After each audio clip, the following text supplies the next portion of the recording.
Good day, everyone. Welcome to Real Conservative Headline News. I'm your host, Nathaniel Rajkumar. Starting off locally here in Trinidad and Tobago, human rights advocates are warning that the state could face serious consequences if a detainee held under a preventive detention order dies in custody during the state of emergency as concerns grow over the use of extraordinary detention powers.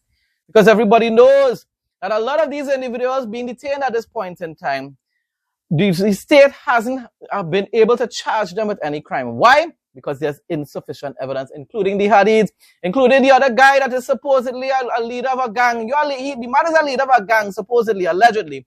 And yet you cannot find any sort of evidence months later to charge this man. That making sense? How is that making any kind of sense? And the Hadids in particular, the husband, man has a lot of very, very serious ailments. So Prime Minister Kamala Pasabi says, so what are you doing? What spell are you under? What spell Roger Alexander in particular has you under? Alistair Guevara to an extent and John Jeremy to an extent. But in particular, Roger Alexander, and I'm telling you, from the very beginning when I heard this one appoint this man as Homeland Security Minister, I said this was a huge mistake. A huge mistake. This man was never even known to be a UNC supporter all the years, people. All the years, this man was not known to be a UNC supporter. And the UNC just say, yeah, man, put him in one of the most powerful positions in the UNC government. And now the man is destroying it. And what is going on with the ranking members in the UNC? Why haven't they called an emergency meeting? People like Moni Lal, people like Jerlyn John, call an emergency meeting and ask the Prime Minister, Madam Prime Minister, what are you doing? Roger Alexander is undermining our government. He's destroying it. He is destroying it. He's destroying our chances of ever winning an election in Trinidad and Tobago again. Madam Prime Minister, what are you doing? Businessman Dominic Hadid has argued that his continued detention is already affecting his health. The conditions of detention have prevented him from receiving the long-standing medical care which he had been prescribed and has been receiving prior to detention and which he requires. With the result that there is a real possibility of long-term permanent damage to his health and a real risk to his life. You can imagine the kind of $1 million lawsuit that they could probably end up causing Trinidad to end up bankrupt with lawsuits. His first application had stated, which explained that Hadid suffered from serious and in some respects life-threatening medical conditions that cannot be adequately managed while he remains in custody. Even in public hospitals, a lot of the times these kind of conditions cannot be managed, far less for in a prison. Among his ailments are chronic illness, a progressive neurological disorder, blood cancer, which is one of the ones that I find is the most serious there. Blood cancer and a chronic bleeding disorder, sleep apnea, and orthopedic injury. On Friday, as the Court of Appeal stayed his release from detention, what's going on with these judges and all? State Attorney Gerald Ramdeen said that arrangements would be made to facilitate treatment by Hadid's doctors. That should have been put in place from the very beginning. And besides that, these people should not be behind bars in the first place. If it wasn't for this SOE, they would have been released. They would have been questioned if there was really suspicion of anything, of wrongdoing, and released because there's insufficient evidence to charge them. But Hadid's health had brought into sharp focus the status of other inmates and the broad application of human rights of people being held under the SOE. Telling if human rights organizations come to Trinidad and Tobago, they will see the types of inhumane type of treatments people in the prisons are being treated with, experiencing, enduring. No people, yes, they have committed a crime, but let them serve their time and whatsoever different types of punishments. But you still have to treat them like humans because they are human beings. Human beings. They cannot be living under inhumane conditions. Guardian Media also found that while more than 400 people have been detained under intelligence-based PDOs during the current SOE, there's still no complete public record showing how many have been charged. You see what I'm showing here? Many people are being held, but no charges. No charges. Why? The only logical reason is because there's either no evidence or insufficient evidence. And therefore, this administration this Roger Alexander administration is using an SOE to just lock up people. How is that? How is that?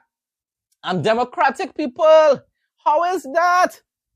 And how it is when people not realizing that the same way how the government could be just locking up these people, they can lock you up in the future if the parties change. Most likely it will. When the PNM wins in 2030, the tables are going to turn, and people like yourself who's singing Kuch Kuch Hota Hai in your mansions, you could end up being the ones sitting behind bars because they could accuse you of plotting to assassinate the Prime Minister, the new Prime Minister of Trinidad and Tobago. I'm telling you, there's something wrong with you all as well. Like Roger Alexander put all you under a spell too. So how many have been released, or whether any public record convictions have resulted from those detentions? No convictions. Well, definitely, convictions will take a while because here in Trinidad and Tobago takes years. But those charges, most of all, and some cases might be faster. So some convictions might have already taken place. At least 349 people are detained in centers and prisons over allegations of violence or threats of violence in the current SOE. People just making statements. Statements, not showing that they're going to make any actual plots, just statements, and they're being imprisoned because of that. And yet the UNC were calling the PNM dictators, and rightfully so, they were. But the type of dictatorship that is taking place now has been doubled. Just like how Kamala doubled fees and fines and taxes. Yeah, she's doubling this too. The extraordinary powers under the SOE allow the state to detain people without laying criminal charges, relying instead on intelligence, suggesting they pose a threat to public safety or national security. That's the whole thing about it. And that's why this precious, wonderful Prime Minister of ours continues to impose more and more states of emergency so that she could just lock up people that the state cannot usually lock up under normal circumstances. And you want to call this a democracy, Kamala? Guardian Media could not find any publicly available database tracking what became of every detainee after a PDO was executed. They're basically concealing all the information. That's what the state is doing. While police announced charges in some cases and publicly reported the release of others, no complete breakdown has been published showing the final outcome for every person detained. So a lot of people right now are behind bars suffering. Probably didn't commit a crime. And no one knows, Nobody knows. So they don't have the money like the Hadids to be able to make it public. The lack of information has become one of the main concerns raised by human rights advocates, lawyers, and relatives of detainees. And what is the sad thing about it? The state, Mama Papa state, is the one that is going to have to compensate these hundreds of individuals. Hundreds! Remember back in 2011, it was just a few. This time it's hundreds. But the vast majority have been locked up under Kamala, not under Rowley, under Kamala. Right? So hundreds of individuals are going to sue the state in the future, and hundreds and millions of dollars are going to be given in compensation to these individuals. And the Minister of Homeland Security would not be held accountable. The police commissioner, Alistair Guevara, will not be held accountable through the courts, of course. The DPP will not be held accountable. Well, in this case, the DPP you can't really even call the DPP because he ain't even getting chance to lay any charges against these people. But still, in some cases where he did say to charge these individuals, the DPP isn't being held accountable either, right? And even the magistrates, the judges, no one will be held accountable. Mama Papa state will pay millions of dollars in compensation using, you know what? Taxpayers' dollars. Laws need to be changed, I'm telling you. Laws need to be changed so that these individuals who perpetrate these crimes, these are crimes, people. These are crimes. They should be held personally accountable. Let them be the ones to compensate these victims with their own personal savings, with their own money. That is what needs to happen. And also, if there's evidence showing that that evidence was fabricated, and there's and the state can prove malicious prosecution and wrongful imprisonment, then, or false imprisonment, then these individuals who were complicit in this crime should spend time in prison as well. Weather report for Trinidad and Tobago on Monday, July 20, 2026. On Monday, July 20, 2026, Trinidad and Tobago will experience fair to partly cloudy, hazy and occasionally breezy conditions with a high temperature of 28 degrees Celsius to 30 degrees Celsius and a low of 24 degrees Celsius to 25 degrees Celsius. The day's weather will be heavily influenced by a significant concentration of Saharan dust, which will create hazy skies throughout the region. The Trinidad and Tobago Meteorological Service advises that a high concentration of Saharan dust will be present. Persons with respiratory ailments or sensitivities should take necessary health precautions. Gentle to moderate breezes will blow from the east to southeast at 5 to 40 kilometers per hour with a possibility of occasional strong gusts. High humidity levels fluctuating between 70% to 90% will cause the temperature to feel like 34 degrees Celsius during peak afternoon hours. Seas will remain moderate with open water waves hitting heights of 1.5 to 2.0 meters. Sheltered areas will stay calm near 1.0 meter but may experience brief choppiness if localized gusts occur. International news now. Likelihood of Iran escalation rising, but no indications for imminent attack, officials say. So it's likely it could happen, but there's no evidence thus far showing that it will happen anytime soon. But you know, the Iranians, they will like to do it probably when Israel least expects it. Against the background of escalating exchanges of fire between US and Iran, the likelihood of Israel being dragged in has increased significantly, and Trump will need to hush him out, though there are currently no indications that the regime is preparing to fire at Israel, an Israeli official told Channel 12 News.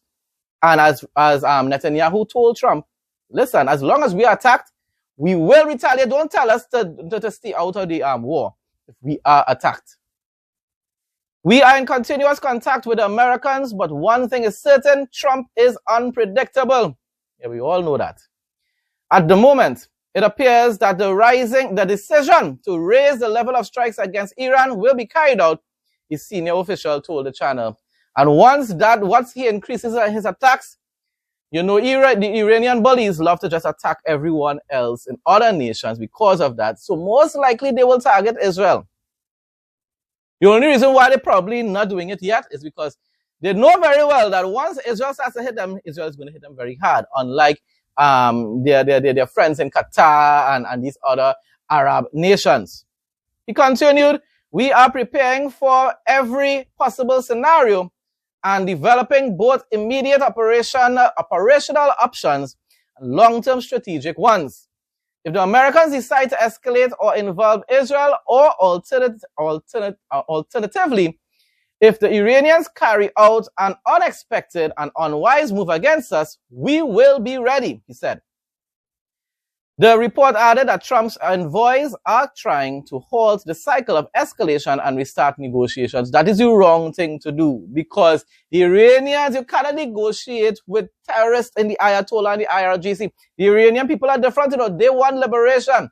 But you cannot resume talks with these people who you've seen over and over again, that they will never keep their word. They will never hold to their word. They will violate any sort of terms and conditions that you set for them. Hey boy.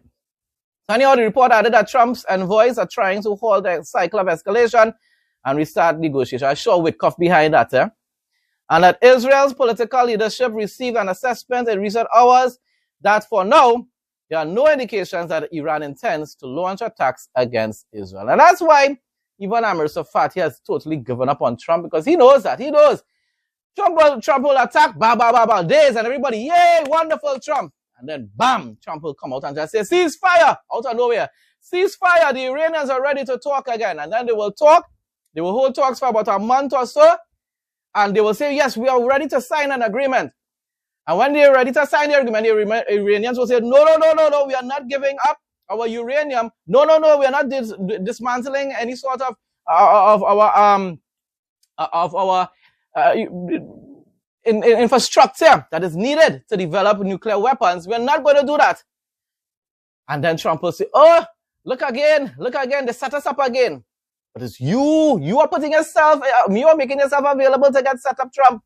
You are the one you're embarrassing yourself, you're embarrassing your country. You're allowing people like Witkoff and J.D. Vance to destroy the Republican Party, just like how Roger Alexander destroying the UNC here in Trinidad and Tobago.